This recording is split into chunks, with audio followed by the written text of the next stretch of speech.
Hvad så alle sammen? Er I klar til endnu en fremragende film her?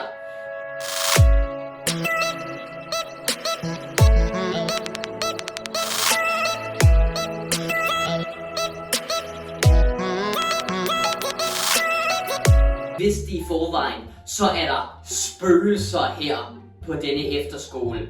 For i AAE, jeg ved ikke om I ved det, men en masse børn er blevet dræbt her. Det er faktisk virkelig uhyggeligt. Det er at rigtig mange spøgelser og onde ånder. Oh my god. Guys, så I hvad der lige skete? Et spøgelse slukkede lyset. What? Oh my god, guys. Så I hvad der skete inde i det rum? Det er tosset, hvordan lyset bare slukkede af sig selv. Jeg svæver. Det er hjemsøgt her. Men heldigvis er der ingen spøgelser i systemet. Det er virkelig tosset. Så ved I hvad, jeg ved ikke hvad vi skal nu.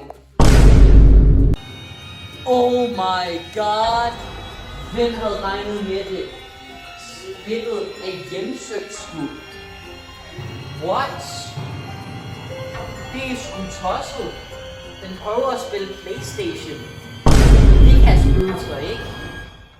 Nå, det var sgu for uhyggeligt med den PlayStation. Så derfor har jeg taget mig selv ind i hobbyrummet. For alle ved, spøgelser har ingen hobbyer. Så derfor burde jeg være sikker inde i denne hobby.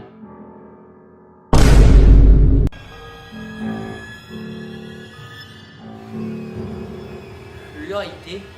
Der er et spøgelse her, og de spiller på klaveret.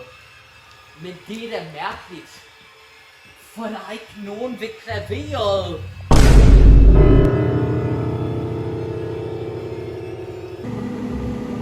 Hvad så alle sammen?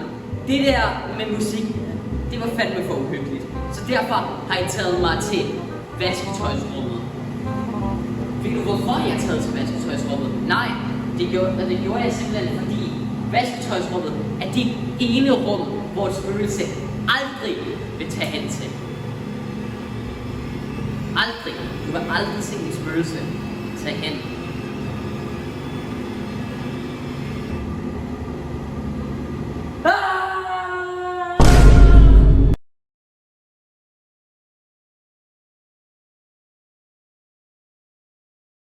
Somebody once told me the world